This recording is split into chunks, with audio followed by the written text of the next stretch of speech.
Hello, my name is Hilary Seabrook. Welcome to the latest episode of Harmonious World.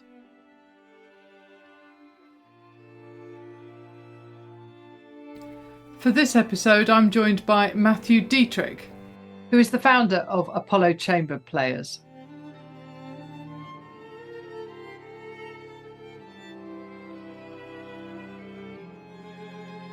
I first interviewed Matthew a year ago, and I'm delighted that he's joining me again. Moonstrike is out now on Azika Records, and the New York premiere of Moonstrike takes place in March 2023 at Carnegie Hall's Vial Recycle Hall.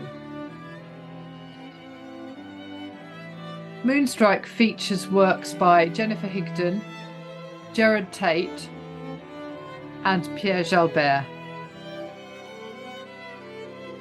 I interviewed Jerod also last year, so you can listen back to that interview as well to find out more about his music and about Apollo Chamber Players. Apollo delights in new music and has commissioned several pieces for the string quartet. What you're listening to now is an extract from Jennifer Higdon's In the Shadow of the Mountain. Apollo was founded in 2008 by Matthew, who I'm going to be talking to shortly about the quartet, the album, and how he's getting on now we're really coming out of lockdown. Thank you for joining me, Matthew Detrick from Apollo Chamber Players. It's a pleasure to be with you, Hilary. So you have Moonstrike out now. Moonstrike is our 6th commercial album. We're very proud of this. I think it really just tells the story, the heritages of these wonderful composers that are featured on this disc. Jerod, Impichchaachaaha, Tate, whom you know and have interviewed. Yeah. Jennifer Higdon, fantastic composer who I think has her finger on how music is evolving in today's society. And then Pierre Jalbert, a wonderful composer based here in Houston, Texas, faculty composer at Rice University, who happened to be my professor, and now he's a colleague and one of our wonderful commissioned composers. So it's a really fun disc. There's a lot of storytelling here and representation, like I said, of the composer's heritage and Jerod's case with Moonstrike, thousands of years of American Indian history. Yeah, and he is such an interesting guy, and his music is so wonderful. So I've really enjoyed this album.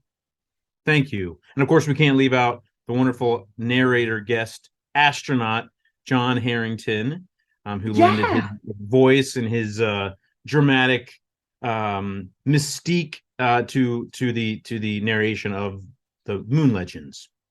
Yeah, and I've always found this fascinating, the fact that there's something so historic and yet it feels also very new and almost future as well, exciting. So there's something there's that balance, that blend of things going on, which is exciting. And initially this was a way to honor the 50th anniversary of the Apollo lunar landing in 2019. Seems like a long time ago. We've all been through a lot with the pandemic, but at that time, it was celebrating the anniversary. And when I was thinking about ideas for this, for our season, it just gelled, and there was so much synchronicity between American Indian legends and Moon Legends and the space program. And of course, Apollo Chamber Players were inspired partially by the city in which we live, Space City, Houston, Texas. So it was a wonderful marriage of all these different strands of ideas and elements. Yeah. And beautiful music as well. Yes. You can't forget that. And I love the string quartet format that you use, but you explore every nuance and every combination and the way the melodies go in between, all of these things. It's just beautiful. Thank you. And it's wonderful to perform as well. Moonstrike, it's kind of interesting too, because when we put it together for the album, John Harrington, we did the premiere in 2019 here in Houston, and then the pandemic happened. We recorded our string quartet parts the summer of 2020, and then John recorded his narration in Montana where he lives. And so then Alan Bice of Azeka Records stitched that all together, and I think it was really wonderful. What's really wonderful about this kind of piece in particular is that it's different live every single time we do it. It's more dramatic in some sense for a certain part of the story, and then we respond to that in real time. So we're making music with him in a different way, even though using his narrative. He's telling the tales, weaving the tales, if you will. Yeah, absolutely. No, it's fantastic. And one of the things that I really like about Apollo is the way that you have commissioned lots of new music. And this is very much reinventing the string quartet all the time. Yes, I thank you for saying that. That's our mission, is to connect communities and cultures to globally inspired music. So with that as our backdrop, that inspires every composer that we approach for a new piece. And, I feel like Apollo, we're in the business of blurring boundaries between different genres and art forms as we evolve whatever classical music is now and will be in the future. Yeah. So that's exactly what we aim to do. Yeah, very good. And then very also, good. Connecting with Houston. We've talked about this before, possibly Hillary, but a lot of people don't realize that Houston, Texas is one of the most culturally diverse cities on the planet, even more so than New York in some sense. So this is the backdrop, the palette from which we program and commission new works.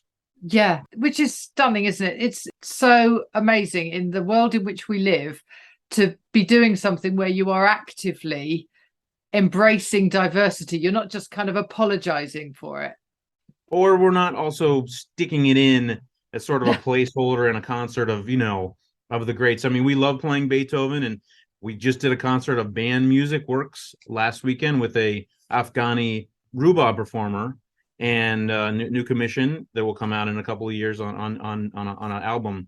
But we also mixed that with Prokofiev, his first string quartet, and it keeps us nimble. It keeps us playing really difficult repertoire.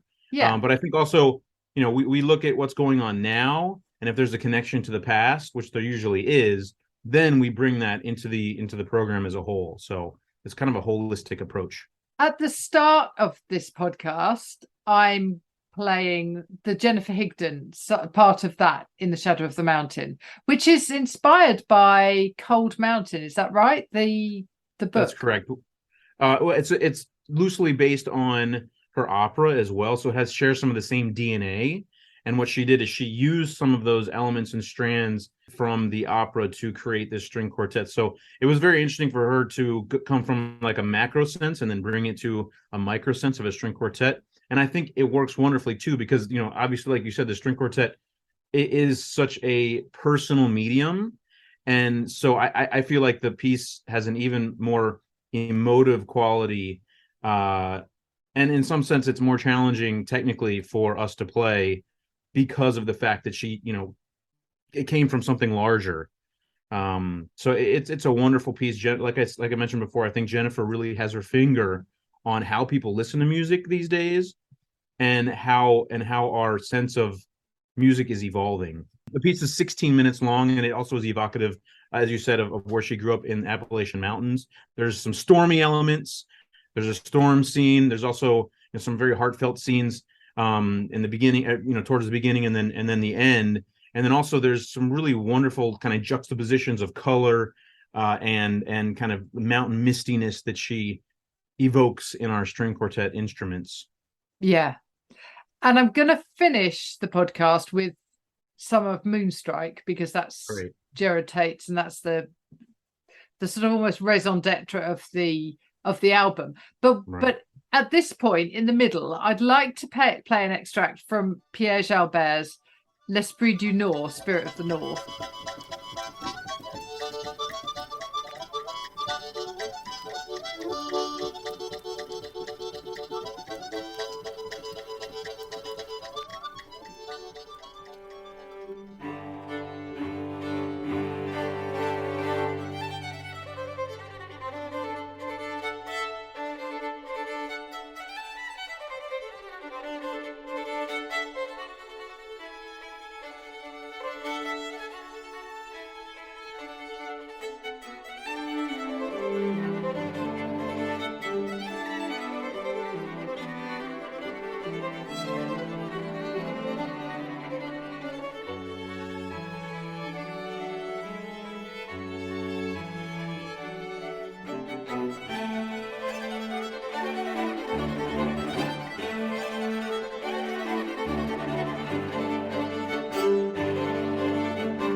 Can you tell me a little bit about how you came to commission him and what was his brief?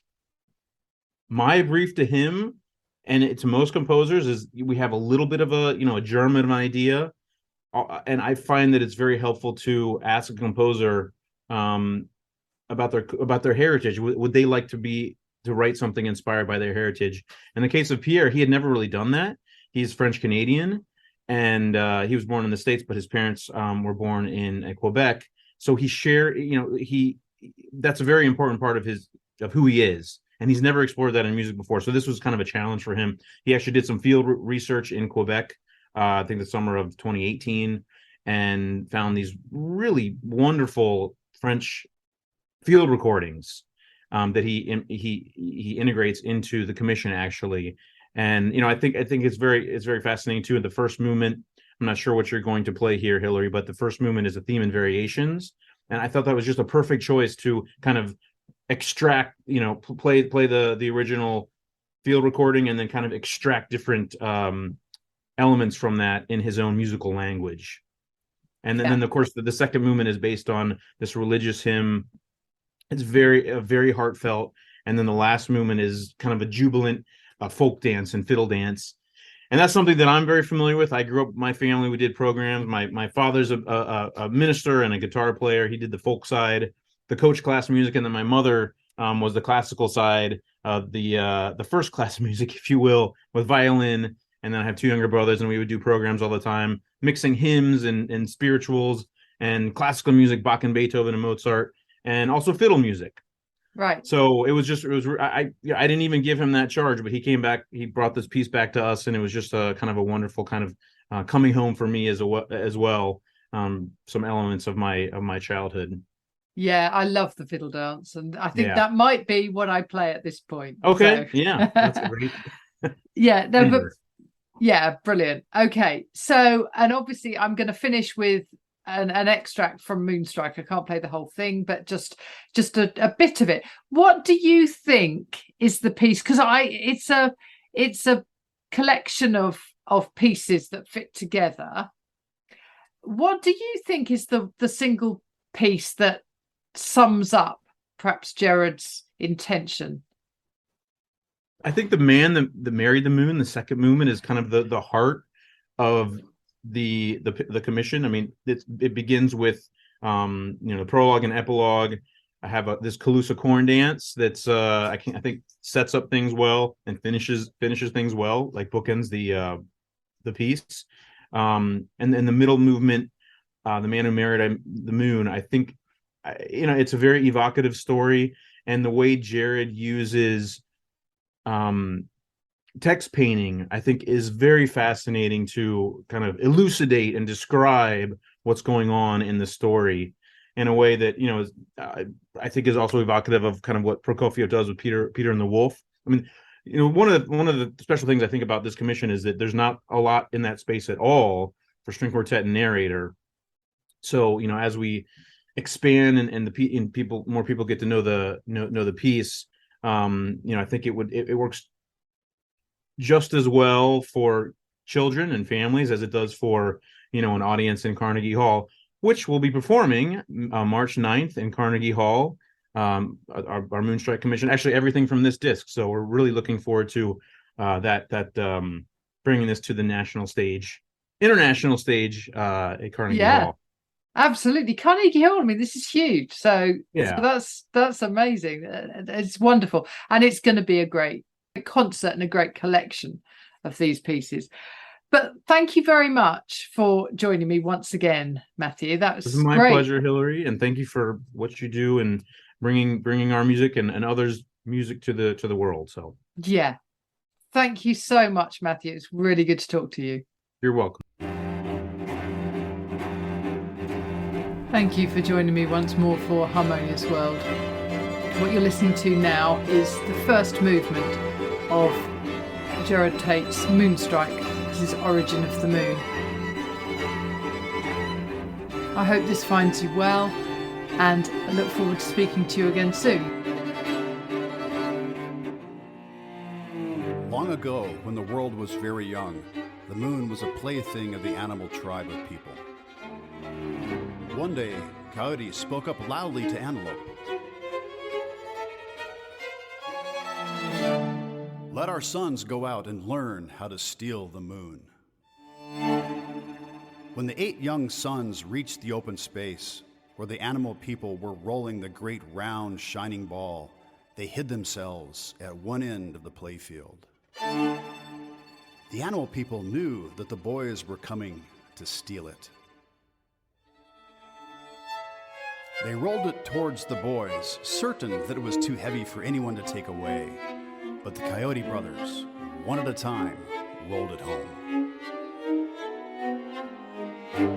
The owners of the moon caught up with the Coyote brothers and killed them, one at a time. Then the Antelope brothers took the moon from the youngest Coyote and ran so swiftly no one could catch them.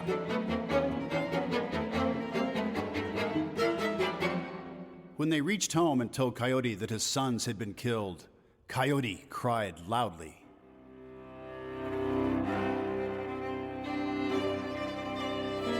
Put that fire out and bring me the moon.